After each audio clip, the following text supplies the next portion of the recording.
समोर आणा त्याला, आम्ही फाशी देऊन नाही तर त्याला इथं आमच्या समोर उभा टाळू त्याला. तुमच्याकडे नाही होणार तर आम्ही चालू त्याला इथं, आम्हाला न्याय मिळाला पाहिजे. त्याला मारताना 1 सेकंदला तर एवढा वेळ का लावताय तुम्ही?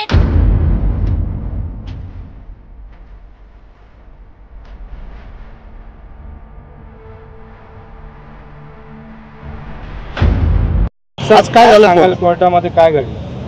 आज माननीय न्यायालयात आरोपीचा पुन्हा 7 दिवस पोलीस कस्टडी रिमांड देण्यात यावा असं इन्व्हेस्टिगेशन ऑफिसर यांच्याकडनं पत्र आलेलं होतं. आरोपीला फिजिकली न्यायालयात हजर करणार होते, परंतु संपूर्ण तालुक्यातून खूप मोठ्या प्रमाणात मॉब जो आहे, पब्लिक जे आहे, लोक आहे, ते खूप मोठ्या प्रमाणात न्यायालयात हजर झालेले होते आणि वेगवेगळ्या प्रकारचे घोषणा देत होते. त्याच्याविरुद्ध तीव्र भावना होता. म्हणून कुठल्याही प्रकारचा कायदा सुव्यवस्थेचा प्रश्न निर्माण होऊ नये म्हणून इन्व्हेस्टिगेशन ऑफिसर जे आहेत त्यांनी माननीय न्यायालयाला विनंती केली की या आरोपीला व्हिडिओ कॉन्फरन्सिंगद्वारे VCवर हजर करण्याची परवानगी द्यावी. तसा इन्व्हेस्टिगेशन ऑफिसर यांनी तसा परवानगी अर्ज दिला आणि माननीय न्यायालयाने मंजूर केला आणि या आरोपीची पुन्हा 7 दिवस पोलीस कस्टडी मिळावी असं अनेक मुद्द्यांवरून रिमांड रिपोर्ट न्यायालयात हजर करण्यात आलेला होता. माननीय पाटील साहेब यांच्या न्यायालयात रिमांड रिपोर्ट काढण्यात आले सरकारी वकील म्हणून मी त्या पॉक्सो कोर्टचा विशेष सरकारी वकील असल्या कारणाने ते प्रकरण माझ्याकडे असल्या कारणाने अनेक मुद्द्यांवर पोलीस कस्टडी मागण्यात आलेला होता. सर्वप्रथम आरोपीने ज्या पीडित मुलीवर लैंगिक अत्याचार करून जो काही खून केलेला तो खून एका हत्याराने केलेला आहे. ते हत्यार या 4 दिवसाच्या पोलीस कस्टडी दरम्यान आरोपीने काढून दिलेलं नाही आहे. आरोपीने पोलीस कस्टडीच्या दरम्यान कुठल्याही प्रकारचं सहकार्य केलेलं नाही आहे. म्हणून रिकव्हरीचं ग्राउंड असल्या कारणाने ते एक ग्राउंड होतं. दुसरं ग्राउंड असं होतं की आरोपीला अशा प्रकारचे कृत्य करण्यामध्ये आणि त्या पीडित मुलीला किडनॅप करून नेण्यामध्ये अजून आरोपीला कोणी सहकार्य केलेलं आहे का, त्याला कोणी मदत केलेली आहे का, या कारणावरून देखील आरोपीचा पोलीस कस्टडी रिमांड घेण्यात आलेला आहे. ते देखील एक कारण होतं.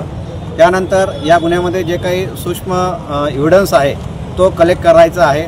त्यासाठी इन्व्हेस्टिगेशन ऑफिसर यांना पुरेपूर संधी मिळाली पाहिजे यासाठी मी तिथं माननीय न्यायालयात युक्तिवाद केला आणि तसंच या घटनेव्यतिरिक्त या घटनेला कोण कोण आय विटनेसेस आहेत त्यांचा देखील अजून जाब नोंदवायचा आहे.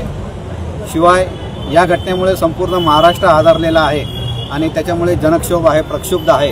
त्याच्यामुळे या घटनेमध्ये इन्व्हेस्टिगेशन ऑफिसर, तपासी अधिकारी यांना संपूर्ण डिटेल इन्व्हेस्टिगेशन करण्यासाठी त्यांना योग्य असा वेळ दिला गेला पाहिजे. म्हणून पोलिसांनी जे काय 7 दिवस पोलीस कस्टडी मागितलेली होती ती पूर्ण कस्टडी मेहरबान कोर्टाने मंजूर केलेली आहे आणि आरोपीला 27 तारखेपर्यंत पोलीस कस्टडीमध्ये रिमांड दिलेला आहे.